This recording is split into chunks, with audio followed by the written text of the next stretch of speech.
निश्चित न्याय. खूप जुनी गोष्ट आहे. एका गावात रामसाहेब नावाचा एक शेतकरी राहत असे. त्याच्या बायकोचं नाव होतं रधिया. रधिया खूपच भांडकुदळ होती. भांडण उरकून काढायची एकही संधी ती सोडत नसे. एके दिवशी रामसाहेब आणि रधिया शेजारच्या गावी एक समारंभासाठी गेले. कार्यक्रम संपल्यावर ते पुन्हा आपल्या गावाकडे निघाले. तेव्हा वाटेत संध्याकाळ झाल्यामुळे अंधार पसरत चालला होता. गाव जवळ आलं तसं वाटेत एक आंब्याचं झाड रधियाला दिसलं. झाडाला काही कच्चे तर काही पिकलेले आंबे लटकत होते. जरा थांबा हो, आधी झाडावर चढून थोडे आंबे काढा, रधिया नवऱ्याला म्हणाली. नाईलाजाने रामसाहेब झाडावर चढणार तोच त्याच झाडावरून एक माणूस रामसाहेबच्या अंगावर कोसळला. रामसाहेब देखील धडपडत खाली पडला. पडताना त्याचा एक पाय मुडपला गेला आणि तो चांगलाच लचकला. वेदनेने रामसाहेब बिभळू लागला. दिसत नाही का रे तुला? रधिया त्या माणसावर खेकसली. डोळे लाल करीत ती म्हणाली, मी तुला समोरच सोडणार नाही. आता काय बोलायचं ते गावाच्या पाटलासमोरच सांग. झाडावरून पडले त्या माणसाचं नाव गोपाळ होतं.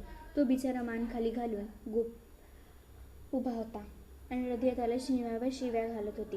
गावात पोहोचताच रधियाने पाटलाजवळ जाऊन गोपाळची तक्रार केली. तिच्या बरोबर असलेला रामसाहेब म्हणाला, जाऊ दे ग, कशाला तक्रार करायची? त्यावर रधिया म्हणाली, तुम्ही गप्प बसा हो. गावात सगळी माणसं जरी तुमच्या अंगावर पडली तरी तुम्ही गप्पच बसाल. अगदीच कसे बावळट आहात.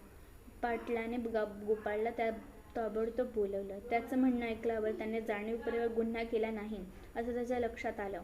पाटलाने रधियाला गोपाळला माफ करावं असं सुचवलं. पण भांडखोर रधियाला ते मुळीच पटलं नाही. ती पाटलाला दोष देत म्हणाली, वा, हाच का तुमचा नाही? हा दुष्ट आंब्याच्या झाडावर लपून बसला आणि माझा नवरा झाडाखाली येत असताना सरळ त्याच्या अंगावर उडी घेतली. तरी म्हणता याला माफ करायचं? तुम्हाला न्याय देता येत नसेल ना, तसं सांगा. नाहीतर मी दुसरीकडून कसा न्याय मिळवू ते तरी सांगा.